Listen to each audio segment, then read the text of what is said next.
222 वो चला था सर। महारसे अस्मिन्न बुधे प्रयुज्यते सुकोमले कर्कस्तर्कंटकम तथापि निर्वाण रत प्रवृत्ते नवीन भक्त प्रमुदे प्रदर्शितम। ये भक्ति है अत्यंत, जो भक्ति रस है, जो रस मनी होता है अत्यंत कोमल, ये भक्ति रस है, अति कोमल है। और जो कोमल वस्तु होती है उसे किस में रखते हैं? कोमल वस्तु को, जो अत्यंत कोमल वस्तु से उसको ढका जाता है। परंतु यहां कह रहे हैं इसलिए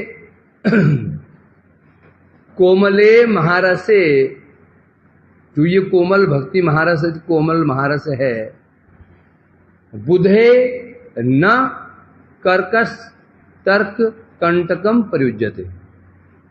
बुद्धिमान व्यक्ति कभी भी अत्यंत सुकोमल जो भक्ति महारस है, इसमें कभी तर्क रूपी कर्कश कंटक का प्रयोग कभी नहीं करते।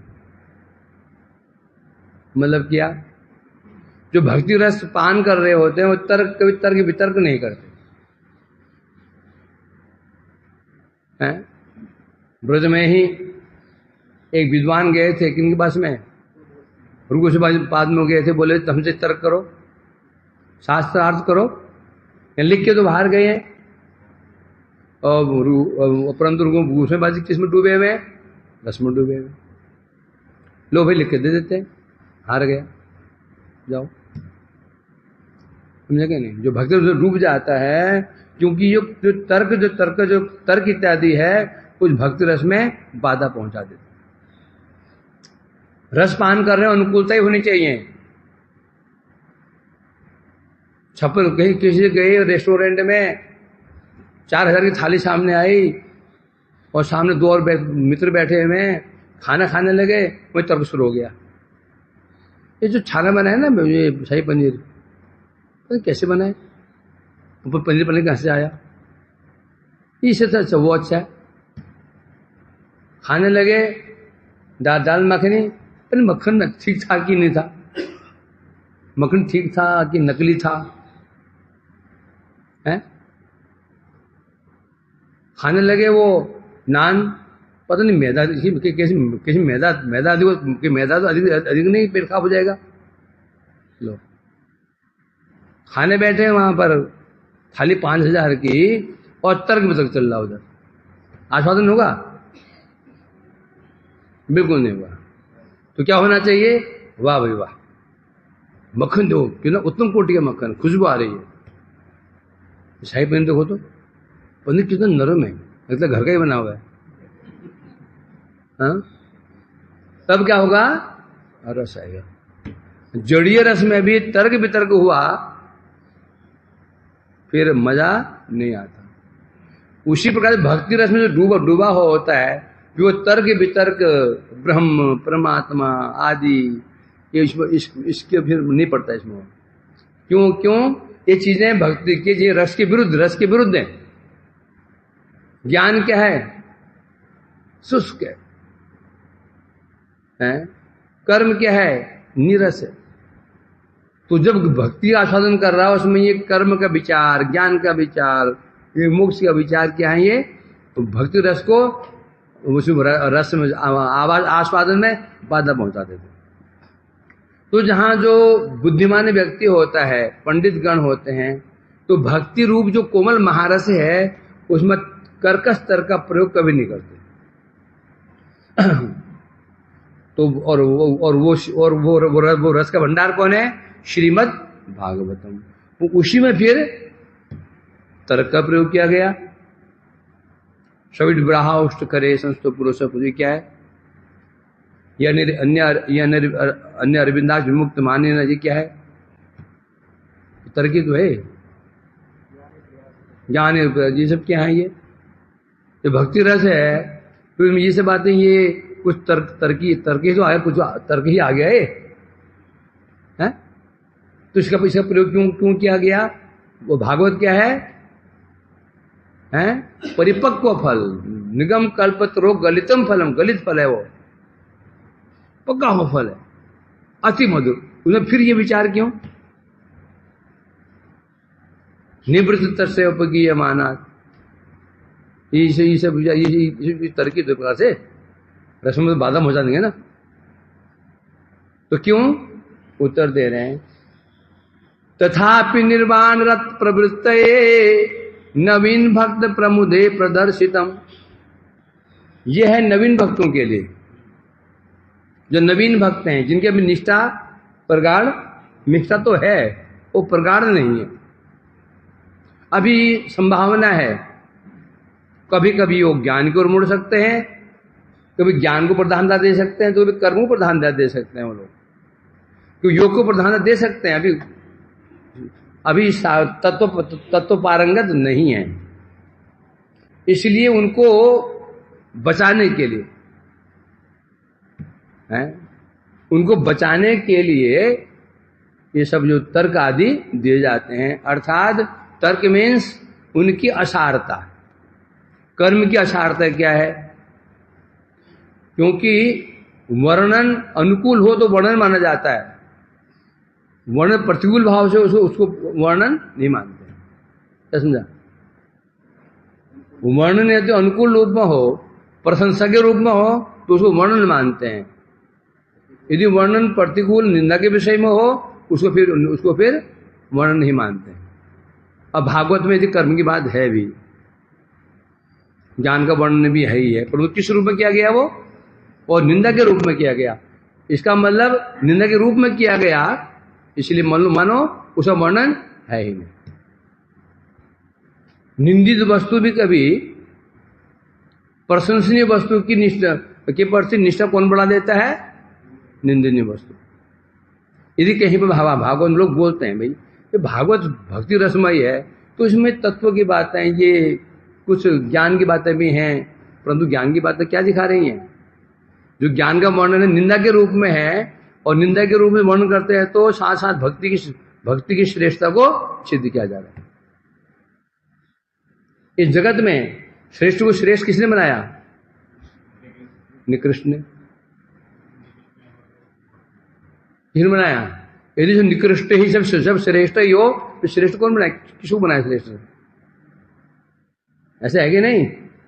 प्रकाश को प्रशंसनीय किसने बनाया? प्रशंसनीय अंधकार ने बनाया। कोई प्रश्न करते हैं भागवत में ये बात किस लिए? फिर ये केवल भक्ति की महिमा को बढ़ाने के लिए, और जो नवीन भक्त अभी हैं, कोमल श्रद्धा वाले हैं, तो कहीं वो भटक ना जाएं, तो इसलिए कर्म की निंदा, ज्ञान की निंदा, अपिप्त भी बोलते हैं। तो भागवत में फिर निंदा क्यों? भक्ति रस है, उसमें फिर निंदा क्यों कर रहे हैं? ये निंदा नहीं है। किसी के कल्याण हेतु यदि कल्याण करने के लिए हम किसी की निंदा करते हैं, तो निंदा नहीं कही जाती है। एक परम शुद्ध वैष्णव भक्ति में डूबा हुआ है, और एक व्यक्ति उसके पास में आया, उसका आश्रित है, उसने देखा कि एक वो जो आश्रित है, वही अन्य वैष्णव के प्रति भी उसकी आसक्ति हो रही है, और जिसके बाद आसक्ति हो रही है उसमें कुछ दोष है, अब उसका स्नेह है किसके प्रति? जो आश्रित व्यक्ति है उसके प्रति उसका स्नेह है। उसको बचाने के लिए यदि कभी कभी उसके समक्ष उसकी जो दोष है, दोष को बोल देता है, तो ये इसको निंदा नहीं कहा जाएगा। यदि जो व्यक्ति वो जो दोष, जो जिस वैसे दोष है, उसके प्रति इसका यदि कोई द्वेष भाव रहा, कोई द्वेष को निकालने के लिए यदि कह रहा है, तो जो भागवत के जो प्रकाशक हैं, सुखदेव गोस्वामी अथवा वेद व्यास जी, ये कौन है? इनका किसी में कोई द्वेष नहीं है, भक्ति रस में डूबे हुए हैं, परंतु जो भक्ति रस का आस्वादन करना चाहते, नए भक्तगण करना चाहते, उनके प्रति इनके मन में क्या जगता है? वात्सल्य जग जाता है, स्नेह जग जाता है, कहीं भटक ना जाएं। उनको बचाने के लिए कहीं कहीं कर्म की निंदा, तो ज्ञान की निंदा, कहीं योग की निंदा, कि दान की निंदा। क्या कर्म तपसा ज्ञान वैराग्य थ योग्यन दान धर्मेण शरीर भी इतरेरपि है ना। योग दान ध्यान धर्म निंदा कर दी सबकी। बताओ, कुत्ता बोल दिया, गधा बोल दिया, ऊंट बोल दिया, सुअर बोल दिया, इससे बड़ी निंदा क्या हो सकती है? कौन बोल रहे हैं ये? बताओ, इतनी गंदी गंदी निंदा कर दी है? नहीं, ये केवल और केवल बचाने के लिए, इसलिए परोपकार के लिए यदि कोई दोष नहीं माना जाता। तो इसलिए कह रहे हैं यहां पर नवीन निर्वाण रत प्रवृत्ति, जो नए नए भक्त निर्माण में, पर निर्माण में ना मुक्ति मोक्ष सायुज्य, जो नए नए भक्त होते हैं सायुज्य में लग जाता है, उसमें प्रवृत्ति हो जाती है, तो उनको बचाने के लिए अर्थात दो चीजें, एक उनके जो कामना जग चुकी है, मोक्ष की कामना जग चुकी है, उस मोक्ष की कामना दूर करने के लिए। और मोक्ष की कामना दूर कैसे होगी? किसी वस्तु के प्रति हमारी आसक्ति दूर कैसे होगी? जब हमें उस वस्तु की दोष पता चल जाएंगे, है ना, आसक्ति खत्म हो जाएगी। मिठाई की बड़ी बड़ी आसक्ति थी, मैंने चलो तुमको मैं एक जगह ले जाता हूं, ये मिठाई बनती है, भन भन भन भन मक्खियां फेंक रही हैं, चाशनी रखी है उसमें मक्खियां तैर रही हैं, छाने से मक्खी बाहर फेंक रही है, ऐसे ना छानना निकलता है, मक्खियां मर गई, उनको बाहर फेंकते हैं, उसमें जलेबी डुबाई जा रही, नाक साफ क्या लड्डू बना रहा है, चूहा गिर गया तो निचोड़ा, चूहा फेंका। वास्तव में गया मैं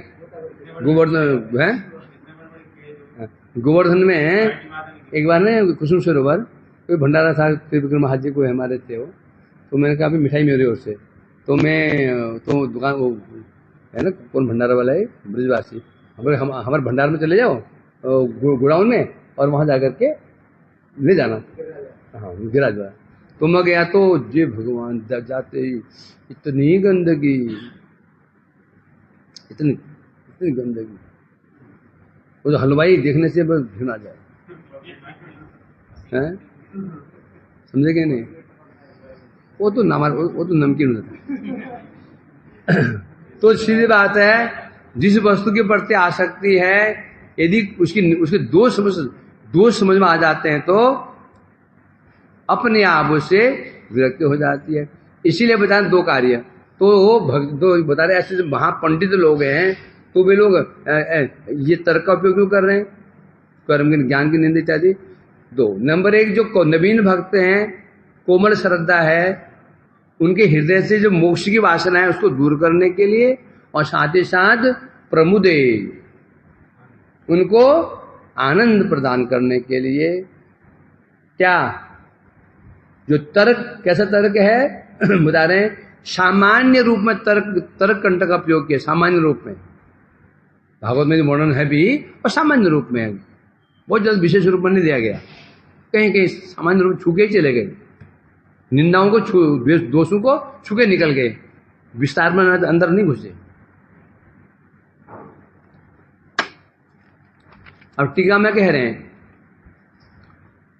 इस प्रकार से मोक्ष से भी भक्ति की महिमा स्थापित करने के लिए प्रमाण चतुष्टयात्मक 4 प्रमाण, 10 प्रमाण प्रधान होते हैं, उनमें 4 को प्रधानता दी गई है, प्रत्यक्ष, अनुमान, ऐतिह्य और शब्द।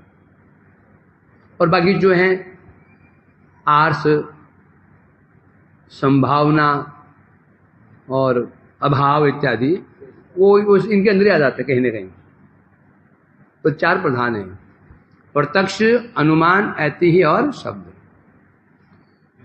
तो अब बता रहे मोक्ष से भी अधिक भक्ति की महिमा को स्थापित करने के लिए हैं, क्या बता रहे हैं यहाँ पर, बहुत से जगत में न्याय प्रसिद्ध हैं। किसी वस्तु को सिद्ध कैसे किया जाता है? न्याय के द्वारा। सिद्ध करने के लिए न्याय चाहिए। वही इसका ये युद्ध है। तो अब यहां बता रहे हैं चार प्रधान है प्रत्यक्ष अनुमान। तथापि यहां अल्प मात्रा में, परंतु यहां पर जो है बता रहे हैं, कहां पर बता रहे हैं, ये तर्क वितर्क कौन कर रहा है? ये तर्क कौन कर रहा है? कौन कर रहा है? ऐसा श्रीमद् भागवत जी कर रहे हैं, भक्ति प्रायण उपनिषद कर रहे हैं, पंचरात्र कर रहे हैं। ये तर्क कौन कर रहा है? भागवत कर रहे हैं ना। ये वार्तालाप कहां हो रहा है? इसका वार्तालाप किसी बीच में हो रहा है? ये भागवत उपनिषद और पंचराज भक्ति ग्रंथों का वार्तालाप हो रहा है। किससे? गोप कुमार जो ब्रह्मा बने हुए उनके तर्क हो रहा है। तो इसे बता रहे हैं, यद्यपि ये चार प्रमाण प्रसिद्ध हैं, परंतु यहां पर इनका प्रयोग अल्प मात्रा में किया गया, अल्प मात्रा में। कारण क्या है?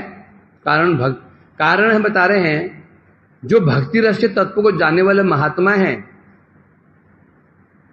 वो भक्ति रूप महाकोमल महारस में तर्क का प्रयोग नहीं करते, क्योंकि जो महारसिक होते हैं, है ना, वो तर्क का प्रयोग क्यों नहीं करेंगे? क्यों? तर्क करते चित्त क्या हो जाता है? चित्त विक्षुब्ध, चित्त कठोर हो जाता है। अभी उदाहरण दिया ना, बढ़िया बड़े भोजन कर रहे थे, हैं? ये पनीर कैसे बना, ये शाही पनीर कैसे बना, ये जो दाल मखानी कैसे बनी।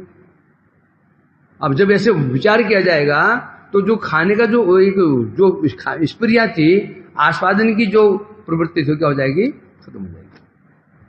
जहां बुद्धि का उपयोग हुआ, रस में बुद्धि का उपयोग नहीं होना चाहिए। जहां बुद्धि का उपयोग हो रहा है फिर रस नहीं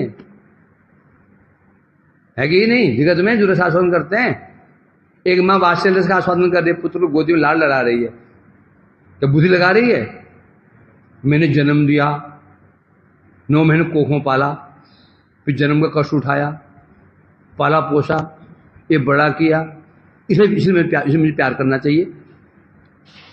सोचते ऐसा हो है? नहीं, कोई युक्ति वहां पर नहीं है। बस सीधा बच्चे को देखा, देखते ही हृदय द्रवीभूत हुआ, गोदी में ले लिया, उसको चुम्बन आदि करने लगे। यदि ये बुद्धि का उपयोग आ गया तो वो प्रेम कम हो जाएगा। यदि बुद्धि का उपयोग आना शुरू कर दिया, मैंने इसको उन्होंने कोख में रखा, फिर जन्म दिया, फिर पुट्टी साफ की, रात भर जगी नहीं होती, करते करते करते करते सोते सोते सोते सोते क्या हो जाएगा?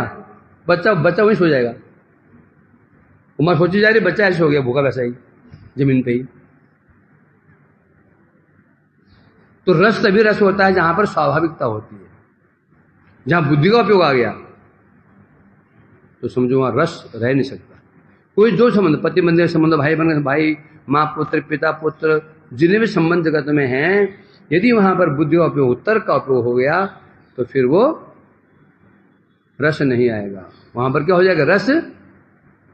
रस क्या हो जाएगा? दब जाएगा। पहले कह रहे हैं, जो ऐसे जो महापंडित लोग होते हैं, पंडित ऐसे रसिक जो भक्त होते हैं, वे कभी भी ये तर्क आदि का प्रयोग नहीं करते। क्यों नहीं करते हैं? एग्जाम्पल देता हूं, है ना। एक व्यक्ति अपनी मां के प्रति श्रद्धा तो होती है, स्वाभाविक है? क्या तर्क करेगा? मेरी माँ ना वो वैश्य से बड़ी सुंदर है, और जो वैश्य रहती है उससे कोई ऐसी गुणवती मेरी मम्मी है, फिर गुणी मम्मी के सुंदर मेरी मम्मी, उस वैश्य का अपेक्षा कर सकता है ऐसा? ऐसा ही है। जिसकी निष्ठा भक्ति में लगी हुई है, स्वाभाविक निष्ठा लगी हुई है, वो तुलना करेगा? तुलना कर सकता है क्या? ये तुलना ऐसे हो गया, आपने मम्मी को श्रेष्ठ सिद्ध करने के लिए तुलना किससे कर रहा है? और मेरी मम्मी कम नहीं है, ये वो वैश्या है ना, फालने वैश्या, वो कुछ भी नहीं है, मेरी मम्मी जो इतनी सुंदर है, क्या मम्मी की महिमा सिद्ध हुई इससे? नहीं हुई। उसी प्रकार से जो भक्ति निष्ठ है, रस निष्ठ है, रसिक हैं, वो कभी भी उस रस को सिद्ध करने के लिए तर्क का प्रयोग नहीं करेंगे। क्योंकि तर्क का प्रयोग करने के लिए क्या चाहिए? बुद्धि। क्या चाहिए? बुद्धि क्या होनी चाहिए? स्थिर। परंतु उनकी बुद्धि स्थिर तो होती नहीं है। जो रसिक भक्त हो उनकी बुद्धि स्थिर होती क्या? होती कि नहीं स्थिर? क्यों नहीं होती? क्योंकि रस में डूबे हुए हैं, अस्थिर है लीलाओं में। तो कहां सोचने का विचार है उनको? कहां सोचने का विचार है कि किससे बना है कि किसने नहीं बना? जिसकी निष्ठा, जिसका रुचि रसगुल्ले में है, वो खाया जा रहा है, तुम लोग लग बोलते रहो, ये गंदा है, ढमकाना बोलते रहो, वो खाता रहेगा। वो थोड़ा सुनना है इसको तुम कि क्या है क्या नहीं है। तो इसलिए कह रहे हैं यहां पर प्रयोग नहीं करते, तो फिर तो क्यों प्रयोग? तो हाँ, प्रयोग क्यों नहीं करते? मतलब क्योंकि भक्ति जो महारस है, अत्यंत सुकोमल है, उसके विषय में जो तर्क है, ये कंटक स्वरूप है। क्या है? कांटा। कांटा क्या करता है? ये देख पीड़ा पहुंचाता है। कांटा चुभता है, पीड़ा पहुंचाता है, और तर्क वैसा ही है। तर्क वितर्क करते हैं, वो क्या होता है? क्या होता है? उसमें कष्ट पहुंचता है। जो हम मतलब खंडन कर देता है तो कष्ट पहुंचता है। इसलिए बता रहे हैं, अतः इस विषय में तर्क रूपी कंटक का प्रयोग करना मूर्खता ही है, क्योंकि रस कंटकता न्याय के अनुसार इसमें सुख की भी हानि हो जाती है। वो वर्णन किया ना, ये तुम 56 भोग खा रहे हो तो खाते चले जाओ, बस उसमें प्रतिकूलता का विचार मत करो। नहीं वहां इससे तो वहां अच्छा था, इससे तो वो फलाना अच्छा था, नहीं इससे तो वहां अच्छा था। ये जो चीज यहां जो बनते प्रभु इससे अच्छी तो कोई चीज वहां अच्छी बनती है। रसगुल्ले तो खा रहे, अच्छी बात है, इससे अच्छे प्रभु रसगुल्ले, राम के रसगुल्ले अच्छे होते हैं। गुलाब जामुन अच्छा है, इससे अच्छा तो उसके अच्छे होते हैं। अब क्या होगा? आस्वादन नहीं हो पाएगा, क्योंकि तर्क किया जा रहा है। इसलिए बता रहे हैं, इसमें जहां इसमें क्या होता है? रस में कांटा घुस जाता है। कांटा मीन्स रसपान कर रहे थे, उस आनंद में चित्त विक्षिप्त हो जाता है। क्या हो जाता है? चित्त विक्षिप्त हो गया। जो चित्त डूबा हुआ था, रस में डूबा हुआ था, जैसे तर्क आया और जो चित्त विक्षिप्त, चित्त क्या होता है? लगा हुआ था, डूबा हुआ था भक्ति रस में, और थोड़ा सा विक्षिप्त हो गया। अच्छा, कहीं इसमें गड़बड़ तो नहीं है? आ ही जाता है। जैसे ही आया, रस में बाधा बढ़ गई। तथापि किंचित मात्र में इन भक्ति शास्त्रों में भी तर्क का प्रदर्शन किया गया है। इसलिए अपक्व बुद्धि, जो नवीन साधक है, परिपक्व नहीं है। परिपक्व मीन्स तत्व पारंगत नहीं है। जब तक तत्व पारंगत नहीं हो, अपने संप्रदाय के अतिरिक्त कहीं कुछ भी नहीं सुनना चाहिए। समझे कि नहीं? बहुत बड़ी बात नहीं बोलनी चाहिए। यहां तक कि जिसकी हमारे जिसमें निष्ठा है, उसके अलावा भी बहुत ज्यादा यहाँ नहीं सुनना चाहिए, क्योंकि निष्ठा हमारी एक व्यक्ति की निष्ठा हमारी व्यक्ति की पड़ती है। हम सुनने के लिए और गए, वहां हमारे कुछ बातें, कुछ भेद हो गई। अब निष्ठा यहाँ थी, निष्ठा कुछ कम हो गई, और निष्ठा में लगेगी नहीं। बड़ा विचार है। नहीं कि हाँ जी हर जगह सुनो, वैष्णवी तो है नहीं, क्योंकि महत्व निष्ठा का है। और निष्ठा की महत्व क्यों है? जिसको निष्ठा होगी उसकी बात ही हमारे हृदय को स्पर्श करती है ना? तुम्हारी निष्ठा की ऐसे वैष्णव की पड़ती है जो अत्यंत सेवा परायण है, भजन परायण है, परंतु तत्व के नहीं है। हम कथा सुनने के लिए एक हमारे संप्रदाय के वैष्णव है, बहुत ज्ञानी वैष्णव है, वहां सुनने के लिए गए और वहां उसने कुछ ज्ञान को महत्व दे दिया, सुन करके आए, अब क्या होगा?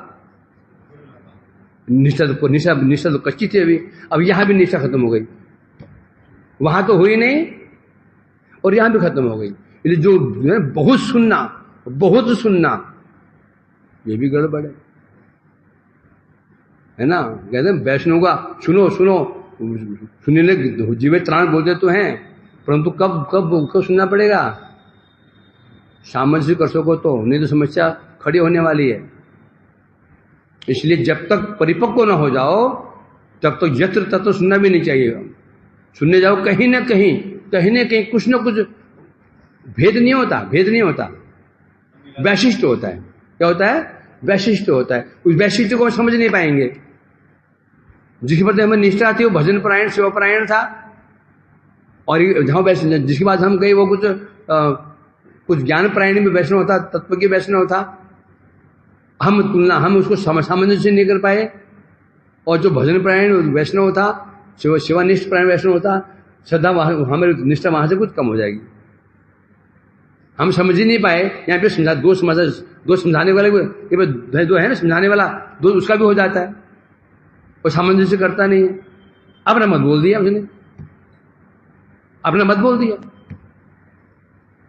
जैसे हमारे कौन थे भक्ति कवल मधुर गोस्वामी महाराज, उनका नियम था यदि कोई लाल कपड़ा ना ले तो दीक्षा ही नहीं दिया करते थे, समझ गया। तो अन्य वैष्णव इसका विरोध करते हैं, लाल कपड़ा तब मत दो, योग्य ना। अब क्या सामंजस्य करोगे? कौन गलत कौन ठीक? परिपक्व हो सामंजस्य कर लोगे, नहीं तो बोलते हैं नहीं महाराज ठीक, वो ठीक बोलते हैं, वो गलत बोलते हैं। होना ही होना है। तब तक दो वैष्णवों को हम जब श्रवण करते हैं तब यदि हम सामंजस्य करने की हमें शक्ति है तो दोनों में सामंजस्य कर लेंगे। वो भी ठीक बोल रहे हैं, ये भी ठीक बोल रहे हैं, दोनों ठीक ही बोल रहे हैं, दोनों ठीक ही बोल रहे हैं। उनका अपना वैशिष्ट है, इनका अपना वैशिष्ट है। जो लाल कपड़ा लेने के लिए जो प्रेरित कर रहे हैं वो यूं हो सकता है, यूं कह रहे हैं लाल कपड़ा लेने के ये बंधन में बदल जाएंगे, फिर उनका ये विचार होगा। और जो कह रहे हैं योग्यता होने पर लाल कपड़ा देना चाहिए, उनका अपने वैशिष्ट तो ठीक, वो भी ठीक है। ये सामंजस्य नहीं कर पाए तो निश्चित मरे, है ना। बहुत ज्यादा सुनना, इसका सुनना, उसका सुनना, इसका सुनना, उसका सुनना, हम विरोध नहीं करता हूं मैं, सुनना ही चाहिए, परंतु जब तक सामंजस्य करना ना आ जाए तब तक पहले एक को पकड़ो। जब पकड़ लोगे, जब निष्ठावान हो जाओगे, तत्व के हो जाओगे, फिर कोई चिंता नहीं। तो कहीं भी जाओ, किसी भी सुनो, सार ले लोगे। क्या लोगे? सार ले लोगे। और क्योंकि हम जब 10 से सुनते हैं ना, कई परिपक्व नहीं हो सकते हैं। मैं दिखाइए, जो व्यक्ति 10 के पास जाता है, कभी इसके पास कभी उसके पास, वो कभी तत्व पारंगत क्यों नहीं हो सकता? कहीं पर भी वो सीरियसली नहीं ले रहा है, कहीं वो पारंगत हो नहीं सकता व्यक्ति, वो खिचड़ी हो जाएगा, कभी यहां पर भी वहां पर भी। अपने संप्रदाय की बात कर रहा हूं मैं, बाहर की बात नहीं कर रहा हूं, है। जब हम तो कारण क्या है, सबका अपना वैशिष्ट है। हाँ, ऐसे महापुरुष थे जो सबके पास गए, सबसे उन्होंने सार लिया, हम उनमें से नहीं है ना। उनको सबके पास गए, वहां से सार ले लिया। वो थे, हम बगुले हैं, हम दूध भी पी जाएंगे, पानी पी जाएंगे,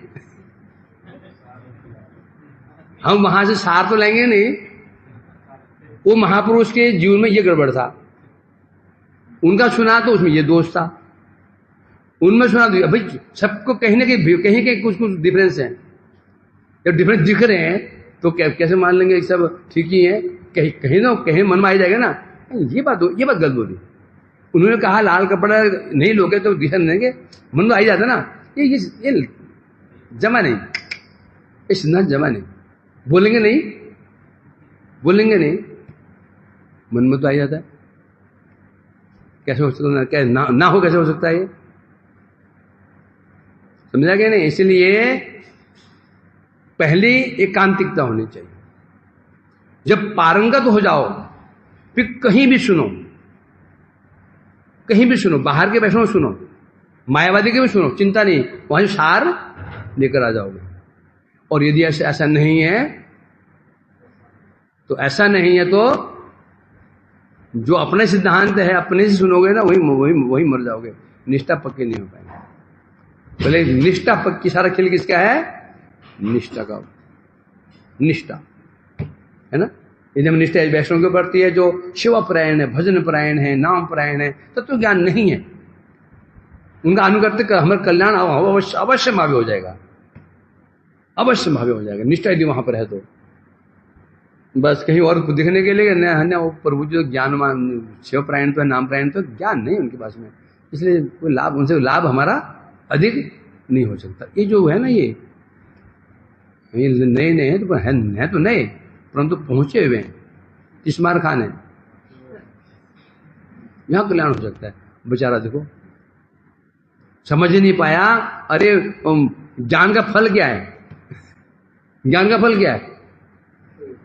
शिवपरायण था, नाम परायण था, क्या फल ज्ञान का? ये तत्व ज्ञान का तत्व हम पढ़ते हैं, फल क्या है इसका, परिणाम क्या है इसका? क्या नाम परायण था, शिवपरायण, ये तो फल है। और ये एक में ये था, उसको निष्ठा रही नहीं, जो बड़ी बड़ी बातें बोल सकता है, गाल फुला के बोल सकता है, पंडित सोई गाल बजावा, यहां से भी गए वहां से भी गए। बड़ा विचार है, मतलब विचार है। तो इसलिए कह रहे हैं यहां पर जो अपक्व बुद्धि वाले साधक हैं उनके अभी बुद्धि अपक्व मीन्स तत्व ज्ञान में परिपूर्ण नहीं हुए हैं, तो इसलिए कहीं भटक ना जाएं। परम दयालु श्रीमद् भागवत जी, सोचो ना, सुखदेव के गुस्से में कहां रस में डूबे हुए थे, हैं? रुगोशबा जी कौन सा मंजरी है, क्या भाव को देने के लिए आए थे, और क्या वर्णन करना पड़ गया उनको, क्या वर्णन करना पड़ गया? ये साधन भक्ति, रस भक्ति, वाचो बेगम, क्रोध बेगम, जीवा बेगम, सोचो उनकी हानि है कि नहीं है? जो रसपान करने वाले हैं उनको ही वाचो बेगम, क्रोध बेगम, जीवा बेगम, उत्साहात जी बोलना पड़ रहा है, तो सब क्या सोचो, उनके कष्ट के विषय है कि नहीं है?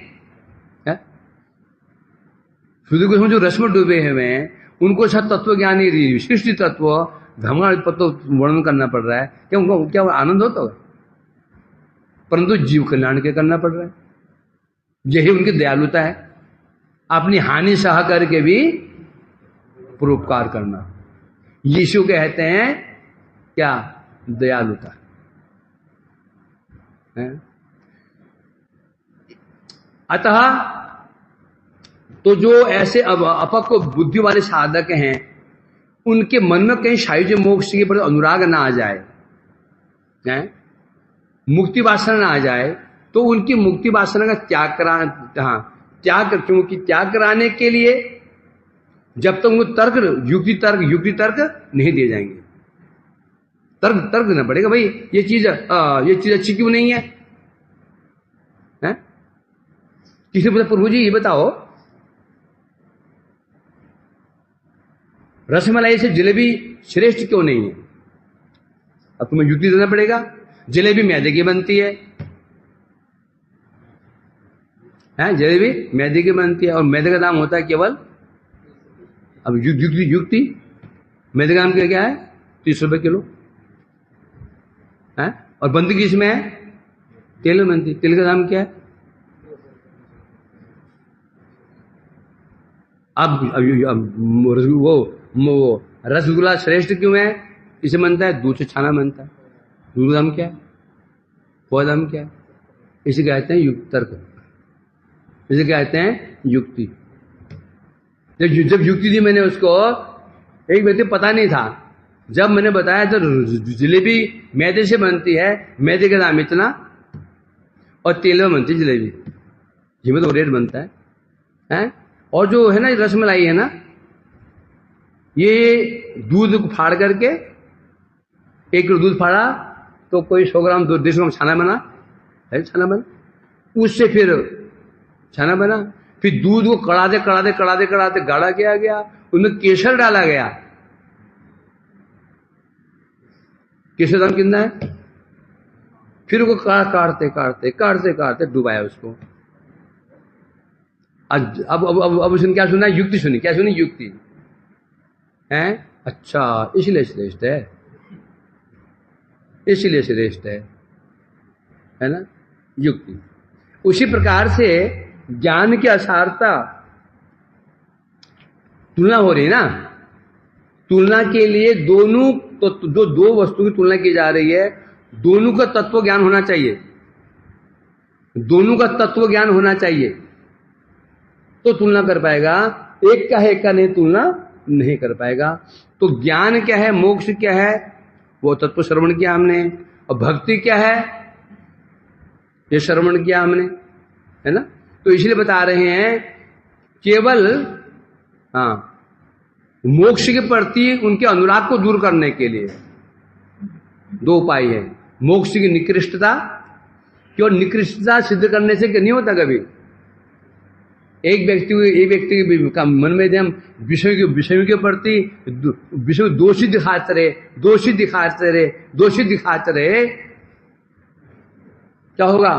विषय के प्रति आसक्ति खत्म तो हो जाएगी उसकी, परंतु अधिक रह नहीं पाएगी। क्या दिखाना पड़ेगा? विषयों की दोष, साथ साथ में भक्ति के गुण। तो ना, जो चीज पकड़ी भी है उसने छोड़ेगा जब तक कि दूसरी को विषा में निवर्तनते रसोवर्जम, बस। तो ये कह रहे हैं यहां पर, नवीन बुद्धि वाले साधकों को उनकी जो मोक्ष पर अनुराग है उसको दूर करने के लिए, क्योंकि दृढ़ युक्ति के बिना वासना दूर होगी नहीं। जब तक युक्ति नहीं दी जाएगी, मोक्ष निकृष्ट क्यों है? क्यों निकृष्ट है?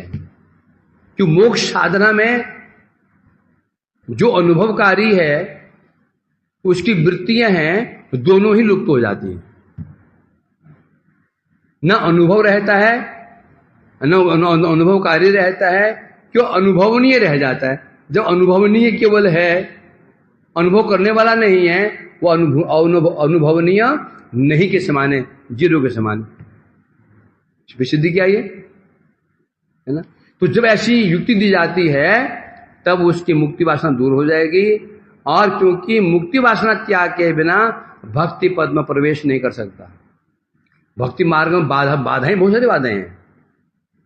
कर्मी बाधा है, योग बाधा है, भोग बाधा है। सबसे बड़ी बाधा है वो है बाधा क्या है? मोक्ष। क्यों? कर्म भी बाधक है, योग बाधक है, मोक्ष बड़े बाधक क्यों है? क्यों? मोक्ष में अपना अस्तित्व का ही लोप हो जाता है। कर्म मार्ग में लोप नहीं होता, वहां जो कर्मी है उसका अलग अस्तित्व बना रहता है। योग मार्ग भी प्राय ऐसे होता है। जो ज्ञान मोक्ष मुक्ति मार्ग है, इसमें अपना स्वरूप ही लुप्त हो जाता है। सोचो, इसलिए कहा मुक्ति व्याघ्रया न शरणों किल आत्मगिलिनी। तो मुक्ति की वार्ता जो है स्वरूप का ही नष्ट कर देती है।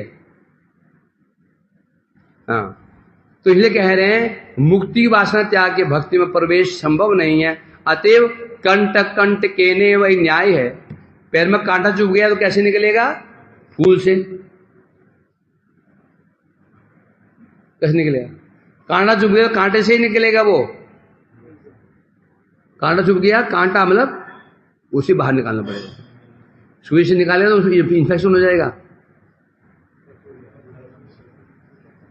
वास्तव बात क्या है? कांटे से निकलता है। कांटा जो निकलता है कंटक के नेव। अत्यधिक मूर्ख हुआ तो साला कांटा घुसा देगा ऐसा आदमी। जंगल में सुई लेके घूम गया ना, जंगल में जाकर कहां परिक्रमा करने के लिए, और सुई देना तो सुई बोला क्यों? कांटा चुभेगा ना। ए पुजारी सुई है क्या? कहां गया? और क्यों? सुई। बोला क्यों परिक्रमा करने जा रहा हूँ? कांटा चुभ जाएगा। कांटा चुभेगा तो वो कांटा निकाल। मैं पहले सोच रहा कांटा चुभेगा। क्या करते हैं? कांटा चुभा कीकर का तो खोजते हैं बबूल कांटा, कांटे से कांटा निकल जाता है और फिर दोनों कांटों को फेंक देते। यानी कि जो कांटा निकला वो फेंक दिया, जो जिन निकाल जिम रख लिया उसको, क्योंकि इसी में कल्याण हुआ है।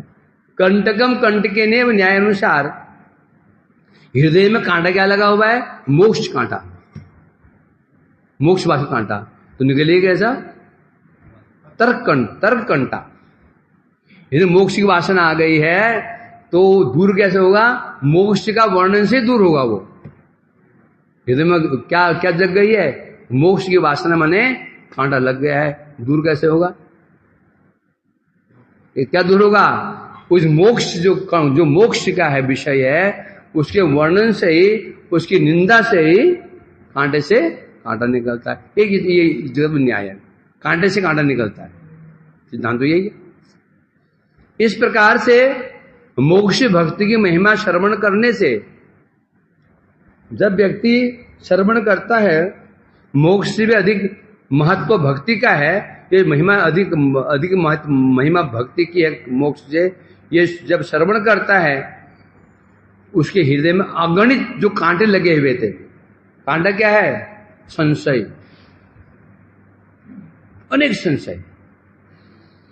जो निर्विशेष ब्रह्म ज्ञानी होते हैं, उनके अंदर अनेक संशय होते हैं। भगवान के रूप के प्रति संशय, उन लीलाओं के प्रति संशय, गुणों के प्रति संशय, भक्ति के प्रति संशय, सैकड़ों कांटे चुभे में। भगवान रूपवान है कि नहीं, गुणवान है कि नहीं, लीलावान है या नहीं, शक्ति है या नहीं, भक्ति नित्य है नहीं, नाम सत्य है नहीं, इतने सारे कांटे लगे हैं। जब भक्ति में महिमा सुन लेता है, मोक्ष से अधिक, क्योंकि भक्ति पर संशय कब आएगा? भक्ति पर संशय कब आएगा उस हृदय में? जब मोक्ष की महिमा सुनेगा। यदि आप कोई रस खा रहे हो, कोई संशय नहीं था। संशय तब आएगा जब आप अन्य रस को चख लेते हो। भक्ति कर रहे थे, कोई समस्या नहीं थी। जैसे आप जैसे कोई नया भक्त कहीं सुनने के लिए मोक्ष की बातें सुनते अब संशय आ जाएगा। ऐसे है कि नहीं है? इधर एक ही रस का आस्वादन कर रहे हो, संशय तब आता है जब हम दूसरा रस ग्रहण करते हैं, फिर संशय आता है। जो मैं खा रहा था उसमें ये था, उसमें ये था, इसमें ये है, उसमें ऐसा, उसमें ऐसा नहीं है। संशय आने शुरू हो जाते हैं। और नवीन भक्ति की विशेषता है क्या है? नवीन भक्ति का लक्षण क्या है? वो अत्यंत सुश्रू क्या होता है? हैं? क्या होता है? सुश्रूषु, सुनने का इच्छुक, नवीन भक्ति का लक्षण होता है। वो सुनने को बड़ा महत्व देता है। जहां कथा चले वहां, यहां भाग पो, यहां भागा पो, यहां भागा वहां, यहां सुनना वहां सुनना, यहां सुनना वहां, वो नवीन होता है। और जो कुछ परिपक्व हो जाता है, फिर वो सुनने में इतना वो सुख नहीं होता है। वो जाता है, सोच में जाता है कहाँ सुनने जाना है, कहाँ सुनने। नवीन भक्त ये महापुरुष आए हैं, वो महापुरुष आए हैं, वहां जो वो आए हैं, ये अच्छे विद्वान आए हैं, जहां गया भाग रहा। संशय आने अनिश्चित है। इसे बता रहे हैं यहां पर। तो जब मोक्ष की महिमा सुनता कहीं जाकर के, फिर तो संशय आना है ना। क्यों? दो विपरीत वस्तु। क्या विपरीत? मोक्ष जो भक्ति विपरीत है। भक्ति में दो तत्व हैं या तीन तत्व हैं, मुक्ति में एक तत्व है। जब दो विपरीत बात सुनेंगे तो संशय आएगा, या तो ये गलत है, वो सही है, या वो सही है, या गलत है। अब ज्ञानियों के पास क्या होता है? प्रमाण तो नहीं होते हैं, उनके तर्क बड़े तगड़े होते हैं। ज्ञानियों के प्रमाण तो नहीं होते हैं। प्रमाण की सहायता लेंगे तो उनको हराना बड़ा मुश्किल नहीं है। उनके जो तर्क है ना, बड़े मजबूत तर्क हैं। तर्क ऐसे हैं, लगता है बिल्कुल ठीक बना। वो पानी का आकार है कि नहीं है? नहीं है। गिलास में डालो, आकार बन गया। उड़ेल दो बोतल में, बोतल आकार बन गया। कटोरी में डाल दो, कटोरी का आकार बन गया। उसी प्रकार से ब्रह्म का आकार नहीं है, बस आकार नहीं है। जब माया में फंस जाता है तो फिर मनुष्य बन गया, कभी कुत्ता बन गया, ये बिल्ले बन गया। वास्तव में आकार नहीं है वो। बोतल तोड़ दो। अब युक्ति, अब ये युक्ति कैसी लगती है? कुंडल हो, पैजेब हो, हार हो, कंगन हो, क्या है? सोना ही। यानी कि जो वो कुंडल है वो सोना अधिक कीमती हो जाएगा, जो पैजेब है वो सोना कीमती हो जाएगा, ऐसा नहीं है। कीमत तो समान है। गला दो, हाँ, जब कुंडल है दाम अधिक होगा उसका, हार का दाम अधिक होगा। उन यदि कैसे मापेंगे उसको? हार कैसे मापते हैं? वो से मापते हैं। अब बनावट बनाया गया वो चार्ज ले सकता है, तो गला दो, पजे वो गला दो एक तरफ। मन का देखो ये जो बिस्किट है ना, ये बिस्किट बनाया सोने का, ये है मुकुट का है, शिरोमणि मुकुट का है। और जो ये जो कटोरी में ये सोना है, ये हार गला रखा है, वो दाम क्या। और ये पैरों में, ये ना पैरों का बिछुआ, और तो पहले ना उंगली पहनते, और तो नाखून में बिच्छी पहनते, अंगूठी सी, ये उसका है, पैर का है। ये पैर का है तो इसका दाम कम होना चाहिए। गले का हार का दाम वो यदि 50,000 तोला, 1 लाख तोला है तो 2 लाख तोला होना चाहिए। ऐसा होगा नहीं होगा? ऐसा नहीं होगा विजय? अरे वो सोना पैर का है, ये सोना गले का सोना है, हैं? सुना तो सुना ही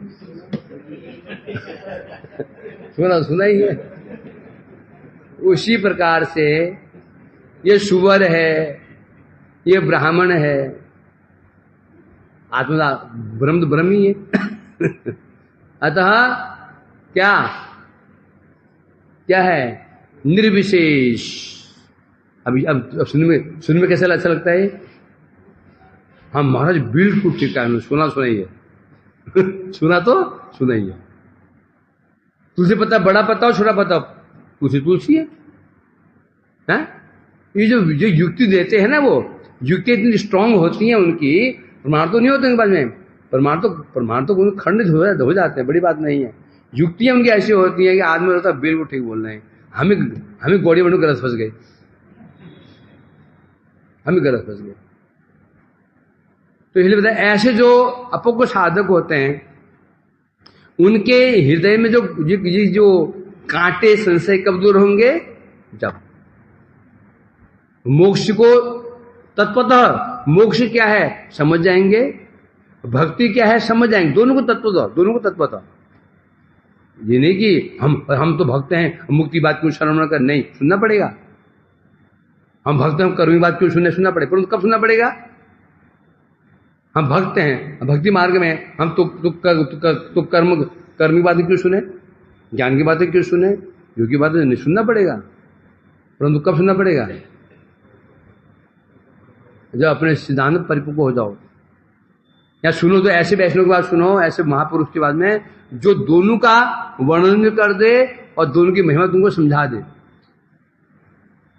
तब हो सकता है। इसलिए कहते हैं, इसीलिए शास्त्रों में ये तर्क का प्रयोग किया गया है।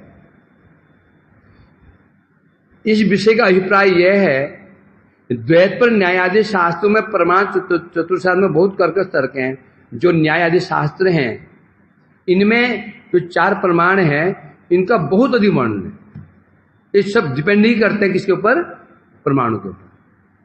जो अद्वैत पर वेदांत शास्त्र है, अनुभव की प्रधानता हेतु बहुत कर्कश तर्क इसमें नहीं है, थोड़े कोमल तर्क हैं।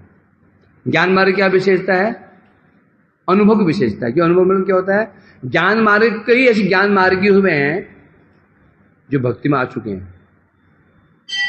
क्या आज भक्ति में कई आ चुके हैं, तो उनका जो अनुभव, जैसे सुखदेव गोस्वामी सब अब अपने मुख से कह रहे हैं, अपना अनुभव बता रहे हैं। परनिष्ठ नैर्गुण ने उत्तम श्लोक ले लिया, गृह चेता राजा से आंखें बंद, अपना अनुभव बता रहे है ना। अनेक ज्ञानी भक्ति मार्ग में आए हुए हैं, और लोग अनेक कोई न्याय, जो न्याय का जो न्यायपंथी है वो आए, इनका वर्णन कम मिलता है। ज्ञानी तो कई कई आए, तो सुनाते आ चुके हैं, इसलिए यहां तर्क की जरूरत नहीं पड़ती है। अलग अलग है, जैसे किसी का निर्माण है, किसी का भोग है, किसी की वांछा कल्पतरुभ्यश्च कृपा। हरे कृष्णा।